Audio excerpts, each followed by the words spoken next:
செடியாய வல்வினைகள் தீர்க்கும் திருமாலே, நெடியானே வேங்கடவா நின் கோயிலின் வாசல், அடியாரும் வானவரும் அறம்பெயரும் கிடைந்தியங்கும் படியாய் கிடந்து உன் போலவாய் காண்பேனே.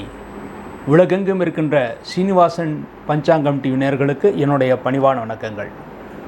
இன்றைய பதிவில் குரோதி வருஷத்திய ராசி பலன்களை பற்றி பார்ப்போம். குரோதி என்பது சமஸ்கிருத சொல். அந்த சொல்லுக்கு தமிழில் பகைக்கேடு என்று பொருள். அதாவது இந்த வருடம் ஒருவருக்கொருவர் பகைத்து கொள்ளக்கூடிய ஆண்டாக இருக்கிறது. மேலும் அரசியல்வாதிகளுக்குள் பகைமை அதிகமாக ஏற்படுத்தி கொடுக்கும் ஆண்டு இந்த ஆண்டு. மேலும் வழக்குகள் கூட வழக்குகள் கூட அதிகமாகக்கூடிய ஆண்டாக இந்த ஆண்டு இருக்கிறது. இந்த ஆண்டுக்கு ராஜாவாக இருக்கக்கூடியவர் செவ்வாய் பகவான். செவ்வாய் தான் இந்த ஆண்டின் ராஜா. பொதுவாக செவ்வாய் என்பவர் இராணுவ வீரனை போல் என்று கூறுவார்கள். அவரே இந்த வருடம் ராஜாவாக வருகிறார். இந்த வருடம் மந்திரியாக இருக்கக்கூடியவர் சனி பகவான். சனி பகவான் இந்த வருடத்திலே மந்திரியாக இருக்கிறார். இந்த வருடத்திலே, இந்த குரோதி வருடத்திலே மகர சங்கராந்தி.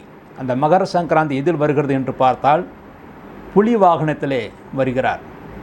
சங்கராந்தி பகவான் இந்த வருடம் மகர சங்கராந்தியாக புலி வாகனத்திலே வருகிறார். இந்த புலி வாகனத்திலே வருவதனால் இந்த வருடத்திலே தொல்லைகள், அதாவது மிருகங்களால் தொல்லைகள் மிக அதிகமாக இருக்கும். முக்கியமாக தெருநாய்களால் தொல்லை, அதன் பிறகு யானைகளால் தொல்லை, கடலில் இருக்கின்ற சுறாமீன்கள், திமிங்கலம் போன்றவற்றால் தொல்லைகள் மிக அதிகமாக இருக்கும் என்றிருக்கிறது. இந்த வருடம் 4 கிரகணங்கள், 2 சூரிய கிரகணம், 2 சந்திர கிரகணங்கள் இருக்கிறது. இந்த 4 கிரகணங்களும் இந்தியாவில் தெரியாது. ஆகவே கிரகணத்தை பற்றி நாம் கவலைப்பட வேண்டிய அவசியம் கிடையாது. தெரியாத கிரகணத்திற்கு எந்த விதமான கட்டுப்பாடும் கிடையாது. கர்ப்பிணி பெண்களுக்கும் எந்த பிரச்சனையும் கிடையாது. ஆகவே இந்த வருடம் கிரகண தோஷம் என்பது கிடையாது. பொதுவாக கிரக பயிற்சிகள் என்று பார்த்தால் குரு பயிற்சி மிக முக்கியமானது. வருகின்ற சித்திரை மாதம் 18ஆம் தேதி 1/5/2024 புதன்கிழமை அன்று பகல் 1 மணி அளவிலே திருக்கணிதப்படியும் அன்றைய தினமே மாலை 5:38 வாக்கியப்படியும் குரு பகவான் மேஷ ராசியிலிருந்து ரிஷப ராசிக்கு சஞ்சாரம் செய்ய இருக்கிறார். பொதுவாக குரு பயிற்சி வாக்கியத்திற்கும் திருகணத்திற்கும் குறைந்தது 1 மாதமாவது இடைவெளி இருக்கும். ஆனால் இந்த வருடம் மட்டுமே குரு பயிற்சி ஒரே நாளிலே நிகழ்கிறது. இந்த வருடம் சனி பயிற்சி என்பது திருகணிதப்படி இருக்கிறது.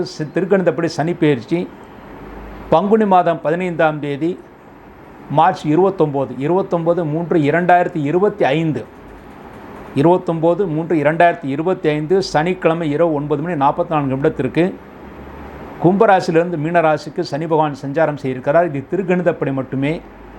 வாக்கியப்படி இந்த வருடம் சனி பயிற்சி என்பது கிடையாது.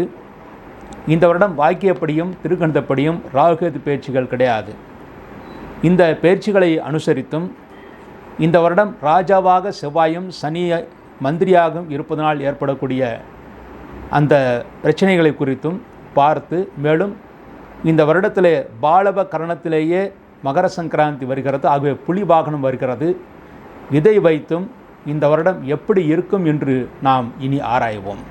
உத்திரம் 2, 3, 4 பாதங்கள், ஹஸ்தம், சித்திரை 1, 2 பாதங்களில் பிறந்த கன்னிராசி என்பர்களே, இந்த வருடம் ராஜாவாக செவ்வாய் வருகிறார். ஆகவே இந்த வருடம் ஆதாயம் 5 பங்கு, விரயம் 5 பங்கு என்று சமமாக இருக்கிறது.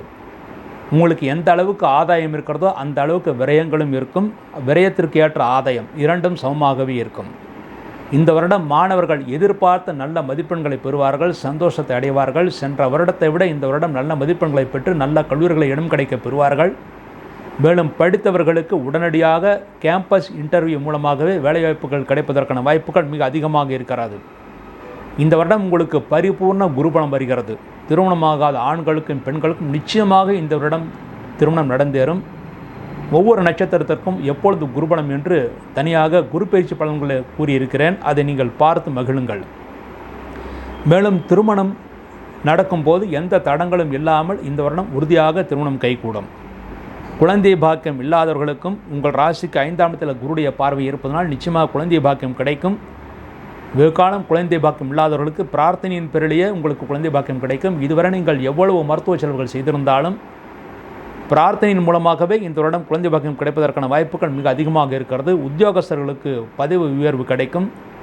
உத்தியோகஸ்தர்களுக்கு நல்ல இடங்களில் இடமாற்றம், நீங்கள் விரும்பிய இடத்துல இடமாற்றம் கிடைக்க பெறுவார்கள்.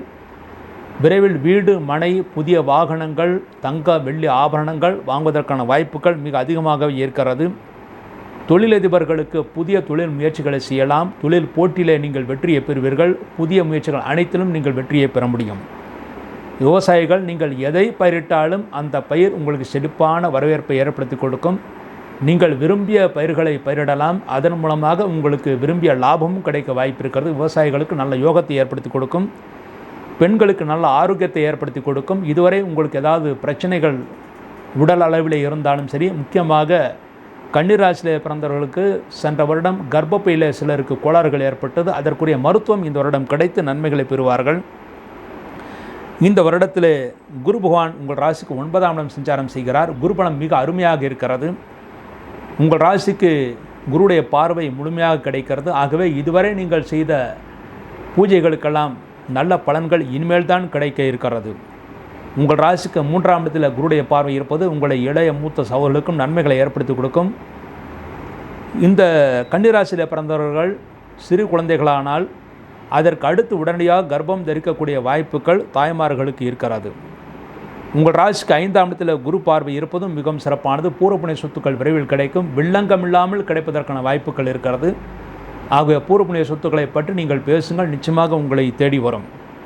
இந்த வருடம் முழுமைக்கும் உங்கள் ராசியிலே கேது பகவான் இருப்பது அலைச்சலை ஏற்படுத்தி கொடுக்கும். அதே சமயம் நல்ல ஞானத்தையும் ஏற்படுத்தி கொடுக்கும். நல்ல ஞானம், தெய்வ பலம் இருக்கிறது. முக்கியமாக குலதெய்வ ஆதரவு உங்களுக்கு முழுமையாக இந்த வருடம் கிடைக்கும்.